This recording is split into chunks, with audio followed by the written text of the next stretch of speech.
కొంతకాలం గడిచిన తరువాత మానవజాతి చరిత్రలో మరింత మెరుగైన మతాలు వచ్చాయి. ఈ మతాల ద్వారా మతనాయకులు నైతిక సూత్రాలను, నియమాలను ప్రజలకు అందించారు.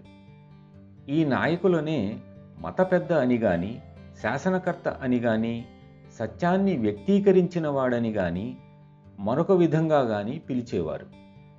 వివిధ మతాల్లోని క్రీస్తు, మోజెస్, మహమ్మద్, బుద్ధుడు, కన్ఫ్యూషియస్, కృష్ణుడు మొదలైన చారిత్రక పురుషులు ఇటువంటి వారే.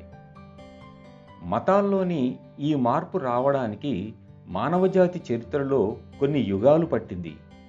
అయినా కొంతకాలం తరువాత మానవ చరిత్రలో మతాలలోని విషయాలను, ఆ మతాన్ని అవలంబించిన వారి పట్ల ఆయా మతాలు అనుసరించే విధానాలను విశ్లేషిస్తే తమ అనుయాయుల నడవడికను సరిచేయడానికి, వారిని అదుపులో ఉంచడానికి మతాలు ప్రధానంగా భయం, ప్రలోభం అనే రెండు అంశాలపై విపరీతంగా ఆధారపడి పనిచేస్తాయని మనం తెలుసుకోవచ్చు.